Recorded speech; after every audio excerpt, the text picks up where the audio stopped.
Hey, what's up, YouTube? You already know I'm AllCity with AllCityLiveTV.com, and thank you for tuning in. Oh, man, what a beautiful day to be blessed, man. Every day count your blessings, man. I appreciate everything you guys do here at the AllCity Live TV platform. If you guys are new to the channel or if you need players to run with, stop running with randoms, please consider joining us on Discord. We have a Discord constantly growing, pulling up on 4,000 members, 4,000 players, and we would love to have you guys join. We're gonna review the defensive badges, man, because things have changed on 2K21 for next gen, and it's like a much more viable option. I know a lot of you guys have gone back to previous versions of 2K, but next gen is feeling really good. If you guys know me here on the platform, you know I wasn't able to run park, and we're out there in the park now enjoying ourselves, and we're playing for hours on end. So if you'd like to join our live stream, please come on and join us. We would love to have you. Now here's my defensive badge setup currently for the park, and I may consider making some minor adjustments because Interceptor, you know, it kind of, and this has been the case for Interceptor for a long time. Sometimes it works great, and on any given day it could just like drop and you're not getting nearly as many passing lane steals. This is what I've noticed about playing 2K21 on next gen. We've been playing for about 7 days now since I've gotten back on, since I re-downloaded the game, and Interceptor, the first day I got on it was absolutely awesome, and now it's like acting finicky out there. So I may consider dropping this. I may consider dropping it to like silver and maybe even Intimidator down to bronze. Now these are badges that, you know, they can work differently on different days. Some days you may need your Intimidator way up, but this is my offensive oriented 4 build, so this is more of a perimeter type of player. It's not an interior defender.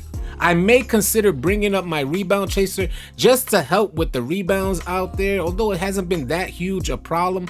But more than likely what I will do is maintain the gold Intimidator and leave Interceptor up at a higher level. I'm gonna give it a couple more days, and you guys stay connected with us here on the channel. I'm gonna give it a couple more days to see what happens with the Interceptor badge. If it kind of remains acting finicky out there, again, I may consider dropping it.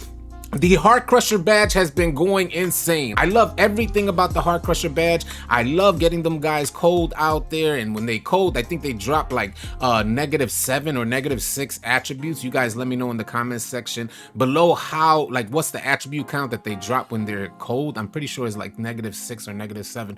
Off-ball pests. If you guys don't know about off-ball pests, you may want to consider. A lot of people, you guys probably still out there running ankle braces. You can remove that completely. Off-ball pest functions very similar to the ankle braces badge, and it will limit the amount of ankles that playmakers are able to get on your player out there. So off-ball pest is great for like on-ball defense. I understand that it says off-ball pest, and that leads a lot of players to believe it only works off-ball, but it actually indeed does work on-ball as far as increasing your defense to stay on your opponent. Off-ball pest is going to help you out tremendously. So if you got ankle braces, remove that. I still got the pickpocket badge at a higher level, and I am getting a lot of picks out there, and I don't know if that's necessarily like absolutely due to pickpocket, because bump steals are like a tremendous thing in next gen, especially for people that are curry sliding.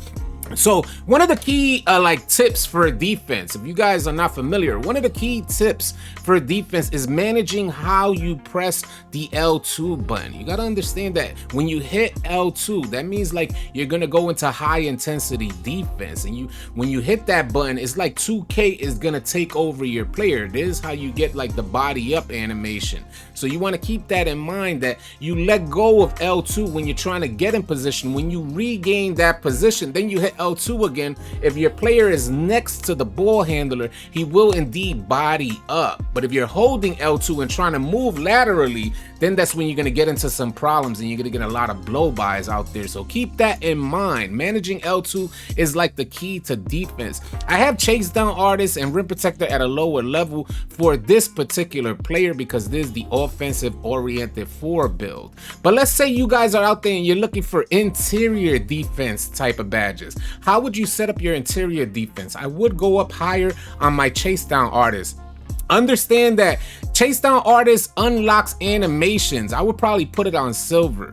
And I know a lot of people want to go up to Hall of Fame, but it's not absolutely necessary because some of these badges, just unlocking them and putting one badge on, it will unlock a particular animation or set of animations for you. So you don't necessarily need to go so high on the badge level, and it actually may hurt you. You might be wasting badges out there. So I want to help you guys better understand that. Clamps is great if you're a perimeter defender, but if you're an interior defender, you may want to drop that down to silver, even bronze. You won't necessarily need it at such a high level if you're an interior defender. Pogo stick is a badge that some people like a lot. I gotta say that I do get a lot more snatch blocks when I have the pogo stick badge equipped, accompanied by rim protector at a higher level. And you gotta understand that Heart Crusher dropping these attributes down with each like drive or each shot that they take, when their attributes drop down, then you're like, it's only gonna increase your defense out there. This is why I love the Heart Crusher badge and watching them boys go cold out there. Rebound Chaser is absolute must at a higher level if you're going to be an interior defender and the main rebounder out there. So if you're like a glass cleaner, you're trying to get some boards out there, Rebound Chaser should be at a higher level. Now, if you're playing different modes, you may want to consider Tireless Defender, but it's not absolutely necessary if you're putting Gatorade on your player and you're managing your stamina. You won't necessarily need a Tireless Defender, but some people do believe that Tireless Defender will give you better animations, so keep that in mind out there. Defensive Leader is another badge that's great because it'll help you see like the percentages across the board, and if you're running with a team that has a good amount of communication, then they could tell you who has a high shooting percentage at the perimeter, and that's what we could like as a team playing defense out there, you could kind of like adjust your defense accordingly to guard the people that shoot at a higher percentage. So keep that in mind, man. Clutch Defender, good badge, not absolutely necessary unless you're running a 30 badge build or something like that. It's not absolutely necessary, but if you're running a pro-am game or like a rec game and it's going to be highly competitive, you know it to be highly competitive, you may want to consider putting Clutch Defender on for like the late game defensive plays out there.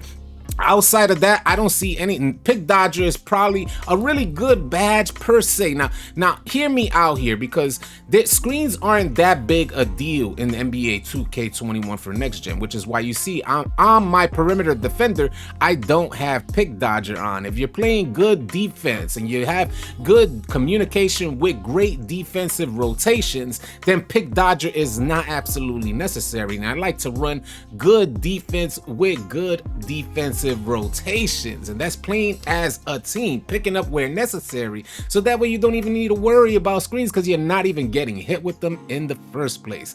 So keep that in mind. I understand putting up Pick Dodger if you're running with randoms out there and like, you know, nobody's gonna help you out. You know, it's really difficult running with randoms. So like I said before, please stop running with randoms. Maybe you like running with randoms. I know somebody in the comment section said they enjoy running with randoms, but you know, it is what it is. I don't necessarily like running with randoms. I like having good communication and good chemistry out there when I get out on the court. So keep that in mind. Pick Dodger may be necessary if you don't got good teammate chemistry. I also would like to talk about the box badge. You see, I don't have it on this player, but what I've noticed about NBA 2K21 on next gen is that you don't necessarily need it at a high level. Maybe bronze is good enough for your interior defender, or if you're like the big man out there in the park, you may need it. I would say that I probably would put it higher if I was running rec consistently on my big man. I probably would put it higher.